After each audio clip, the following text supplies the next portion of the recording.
चलिए अभी आज हम लोग बात करेंगे अकाउंटिंग में यूज़ होने वाले कुछ बेसिक टर्म्स जो कि 11th के लिए ऐसा आप समझ सकते हैं कि क्लास 1 में बहुत काम आने वाले हैं। जो अभी क्लास 1 हमने इससे पहले पीछे वीडियो अपलोड किया था, ठीक, उसके जस्ट बाद ये क्लास 2 है जो कि 11th में जब अकाउंटिंग शुरू करते हैं, जब हम अकाउंट्स पढ़ना शुरू करते हैं तो उस अकाउंट्स में कुछ टर्म्स यूज़ करते हैं जो कि 11th के बच्चे नहीं होते हैं, उनके लिए काफ़ी हेल्पफुल होगा।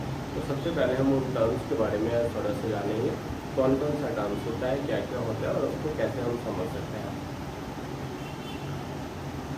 थोड़ा सा लाइट एडजस्ट कर लेते हैं, वो भी एडजस्टेड है। चलिए सबसे पहले हम लोग देखते हैं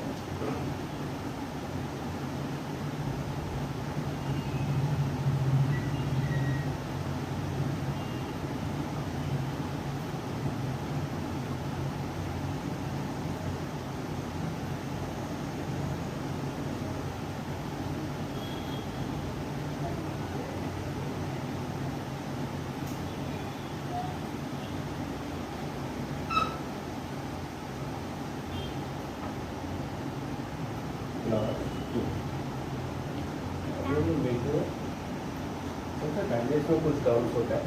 जैसे पहला टर्म्स है आप लोगों का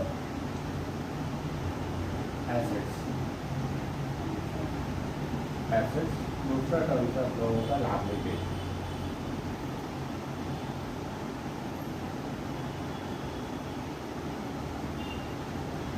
तीसरा टर्म्स है डेट, चौथा टर्म है आप लोगों का बिल्स रिसीवेबल, पांचवा टर्म है आप लोगों का बिल्स पेबल,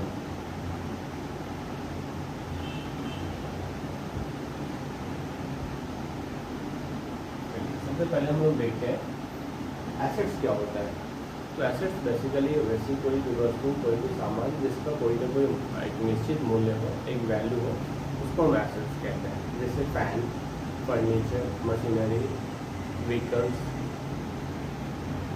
कंप्यूटर, लैपटॉप, इस टाइप के जो भी आप दुनिया में जो भी सामान देखते हैं, वो सब सामान कोई ना कोई एसेट्स है।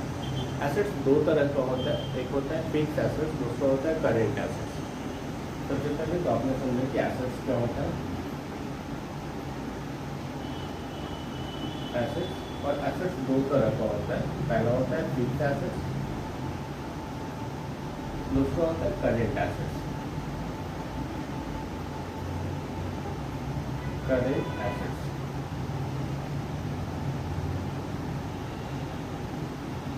ये फिक्स एसेट्स क्या होता है। फिक्स एसेट्स मतलब वैसा एसेट जिसको हम अपने बिजनेस में खरीदते हैं।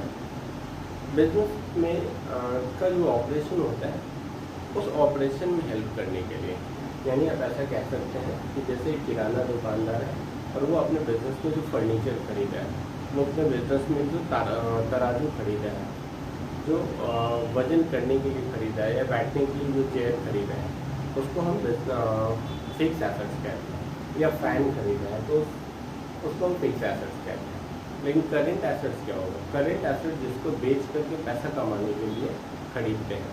जैसे एक साइकिल दुकानदार साइकिल खरीद के लाता है, बाद में उसको बेचता है तो पैसा कमाता है, तो उसके लिए साइकिल वो जो है करेंट एसेट्स है। लेकिन वही साइकिल जब कोई पर्सन खरीद के लाता है तो उसके लिए फिक्स एसेट्स, क्योंकि एक आदमी जो साइकिल खरीद के लाया है वो यूज करने के लिए खरीदा है, जबकि वही दुकानदार जो साइकिल खरीद के लाया है उसको बेच करके दोबारा पैसा कमाने के लिए खरीद के लाया। तो साइकिल तो दोनों ही खरीदा है, एक दुकानदार भी और एक इंसान भी। लेकिन जब दुकानदार खरीद के आया है तो वो पैसा कमाने के लिए खरीदा है, क्योंकि उसको दोबारा बेचेगा और उससे पैसा कमाएगा।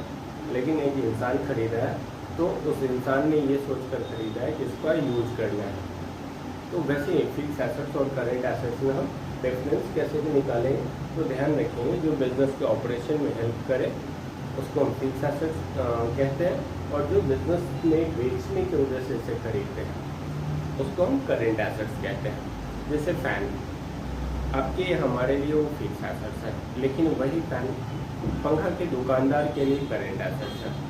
वैसे हम देखेंगे साइकिल हमारे आपके लिए फिक्स एसेट्स है, लेकिन दुकानदार के लिए वो करेंट एसेट्स है। बाइक हमारे और आपके लिए फिक्स एसेट्स है, लेकिन वही बाइक दुकानदार के लिए, एजेंसी वालों के लिए वो करेंट एसेट्स है। उन्होंने कंपनी से खरीदा, दूसरे को बेचेंगे और उससे वो प्रॉफिट कमाएंगे। ठीक है, तो भी हम लोगों ने देखा कि फिक्स एसेट्स क्या होता है, दूसरा करेंट एसेट्स क्या होता है। फिक्स एसेट्स वैसी संपत्ति, वैसा एसेट्स जो आपके बिजनेस में हेल्प करता है या जिसको आप यूज करने के पर्पज से खरीदते हैं, ना कि बेचने के पर्पज से, और जिसका ड्यूरेशन मोर देन 1 ईयर है, 1 ईयर, उसको हम फिक्स एसेट्स कहते हैं। और वैसा संपत्ति जैसे आपने कॉपी खरीद के लाया या स्टेशनरी खरीदा, तो ये स्टेशनरी क्या होगा, ये 1 साल से ज़्यादा नॉर्मली नहीं करता है, तो ये आपके करेंट एसेट्स में आएंगे। दूसरा हम देखते हैं, दूसरा क्या था, लायबिलिटीज।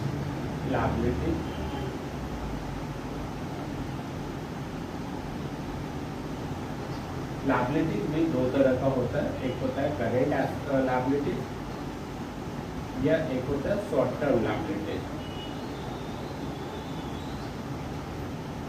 शॉर्ट टर्म लायबिलिटीज, दूसरा होता है लॉन्ग टर्म लायबिलिटीज।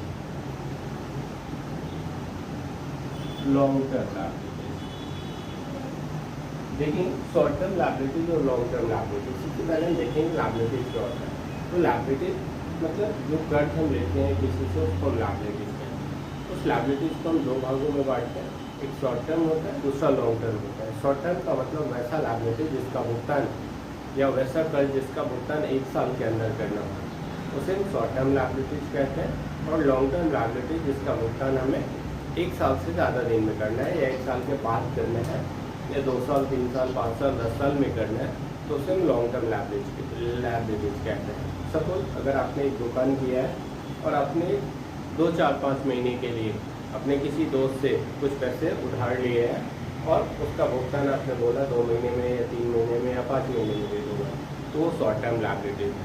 लेकिन आपने बैंक से लोन लिया और आपने बोला कि 2 साल में इसका EMI है, 2 साल तक EMI रहेगा, 2 साल तक हम इसका धीरे धीरे भुगतान करेंगे, तो लॉन्ग टर्म लायबिलिटीज होता है। ठीक है, थैंक यू। अभी देखेंगे तीसरा होता है डेट। डेट को कोई हिंदी में क्या कहते हैं, कर्ज कहते हैं। डेट को कर्ज कहते हैं।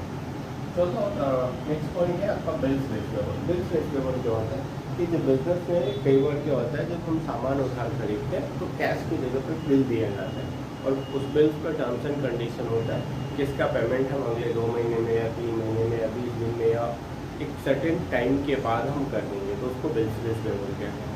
ये बेचने वाले के लिए, सामान बेचने वाले के लिए एसेट्स होता है और सामान खरीदने वाले के लिए लायबिलिटीज होता है।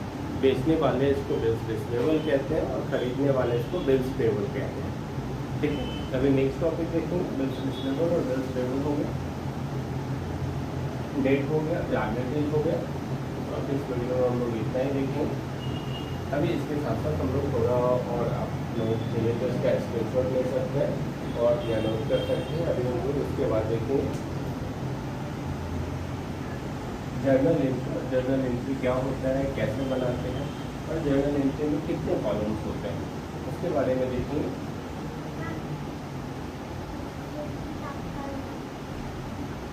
ये जर्नल एंट्री से पहले हम लोग आप लोगों को एक चीज़ और सिखाते हैं, रूल्स ऑफ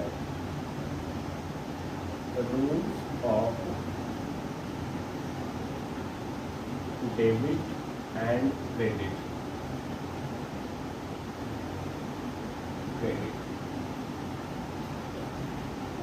इसको 2 भागों में बांट लेंगे, debit side and credit side.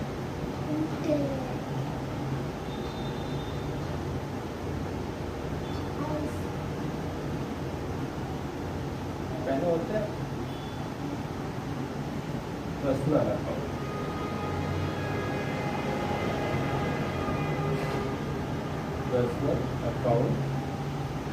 दूसरा होता है रियल अकाउंट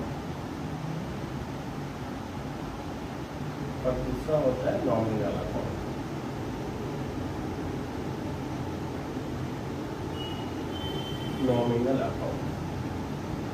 लेकिन ये जो डेबिट क्रेडिट का रूल होता है ये तीनों अकाउंट के लिए होता है। डेबिट पर्सनल अकाउंट में होता है, debit the receiver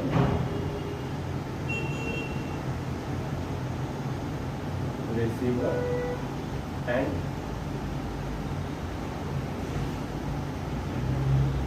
credit the gift.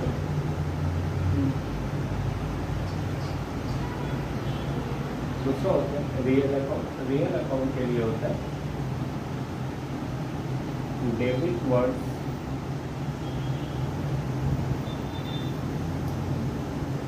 comes in and credit word goes out।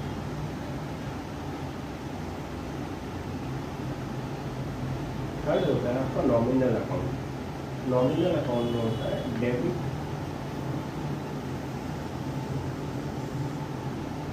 all the expenses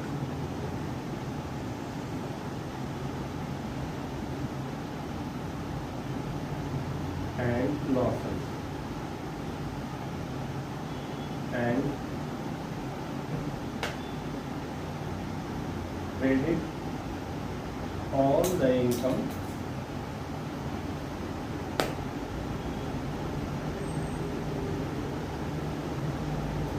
and gains। चलिए जो हम लोग देखेंगे, सबसे पहले होता है कि अकाउंट्स आपका कितने टाइप का होता है। तो अकाउंट 3 टाइप के होते हैं। पहला अकाउंट होता है पर्सनल अकाउंट, दूसरा होता है रियल अकाउंट, तीसरा होता है नॉमिनल अकाउंट। कहते हैं कि पर्सनल अकाउंट क्या होता है। तो पर्सनल अकाउंट में पर्सन, ऑर्गेनाइजेशन, बिजनेस,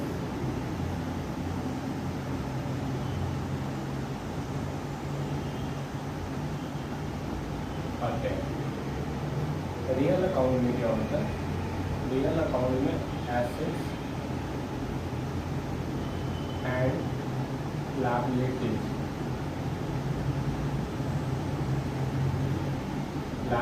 आते हैं। एंड तीसरा नॉमिनल अकाउंट में। नॉमिनल अकाउंट में क्या होता है? तो नॉमिनल अकाउंट में इनकम एंड एक्सपेंसेस आते हैं। देखिए समझना बहुत आसान है, क्योंकि पर्सनल अकाउंट में कोई भी आदमी का खाता, कोई भी बिजनेस का खाता, कोई भी ऑर्गेनाइजेशन का खाता, कोई भी संस्था का खाता हो, उसे पर्सनल अकाउंट में रखते हैं। रियल अकाउंट में एसेट्स और लायबिलिटीज रखते हैं, और नॉमिनल अकाउंट में इनकम एंड एक्सपेंडिचर रखते हैं। इनकम का मतलब होता है आय या आमदनी, और आय या आमदनी, एंड एक्सपेंसेस का मतलब होता है खर्चा।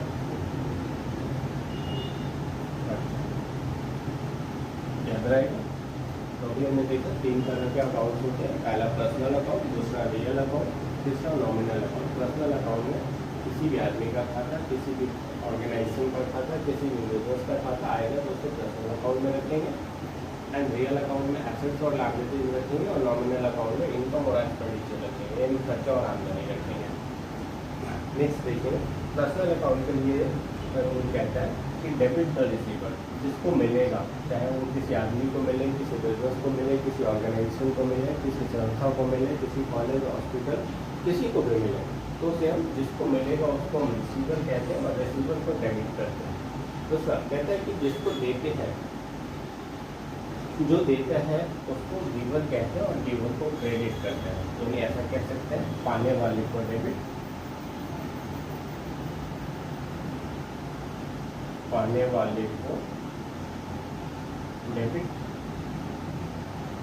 या डेबिट को डीआर भी बोलते हैं, और देने वाले को क्रेडिट, देने वाले को क्रेडिट या सीआर भी बोलते हैं। वैसे ही देखेंगे इनकम और लायबिलिटीज। कहता है डेबिट वर्ड्स कम से, जो आएगा उसको डेबिट करेंगे। डेबिट वर्ड्स कम से मतलब जो एसेट्स या लायबिलिटीज आपके पास आएगा उसको डेबिट करेंगे, और जो जाएगा, क्रेडिट वर्ड भूल जाओ, जो जाएगा उसको सीआर यानी क्रेडिट करेंगे। दूसरा होता है नॉमिनल अकाउंट। नॉमिनल अकाउंट में कहता है debit all the expenses and losses. आपके पास जितने तरह का बिजनेस में जो भी एक्सपेंसेज है, जितने तरह का खर्चा होता है, सारे खर्चों को डेबिट करेंगे और जितने भी तरह का इनकम होता है उस सबको क्रेडिट करेंगे। जैसे सेल्स होगा तो क्या होगा, इनकम आएगा, पैसे आएंगे तो सेल्स को क्रेडिट करेंगे। लेकिन वही अगर बस का भाड़ा दिया, अगर टेम्पो का भाड़ा दिया, किसी भी तरह का कोई भाड़ा दिया तो उसे डेबिट करेंगे। क्रेडिट कहते हैं credit all the income angle, कहते हैं जो भी इनकम हो, जो भी प्रॉफिट हो, जो भी आने वाला हो, कहते हैं कि इनकम मतलब आने वाला पैसा और गेन्स मतलब प्रॉफिट। गेन्स मतलब याद रखेंगे, गेन्स किसको कहते हैं, प्रॉफिट को। तो कहते हैं कि जो भी इनकम या प्रॉफिट होगा उसको क्रेडिट करेंगे। ठीक है, याद रहेगा। अभी हम लोगों ने देखा अकाउंट कितने टाइप के होते हैं, 3 टाइप के, पर्सनल अकाउंट, रियल अकाउंट और नॉमिनल अकाउंट। दूसरा हम लोगों ने देखा कि पर्सनल अकाउंट में क्या क्या आता है, पर्सन, ऑर्गेनाइजेशन और बिजनेस। रियल अकाउंट में एसेट्स और लायबिलिटीज और नॉमिनल अकाउंट में आपका आता है income, expenditure. Debit the receiver, पाने वाले को क्लियर करेंगे या डेबिट करेंगे। क्रेडिट द गिवर, देने वाले को शेयर करेंगे। दूसरे में रियल अकाउंट में कहता है डेबिट वर्ड्स कम्स इन, जो आएगा उसको डेबिट करेंगे। क्रेडिट वर्ड गोज आउट, जो जाएगा उसको क्रेडिट करेंगे। And finally third nominal account में कहता है डेबिट ऑल द एक्सपेंसेस या लॉसेस, किसी भी तरह का खर्चा हो, कोई हानि हो बिजनेस में, केवल लॉस भी होता है तो उसको भी क्रेडिट में लिखेंगे, डेबिट में लिखेंगे। लेकिन किसी भी तरह का इनकम हो या प्रॉफिट हो उसको डेबिट में लिखेंगे। तो इस वीडियो में इतना है, फिर हम लोग मिलेंगे, फिर हम लोग मिलेंगे नेक्स्ट वीडियो में। देखते हैं, तब तक आए।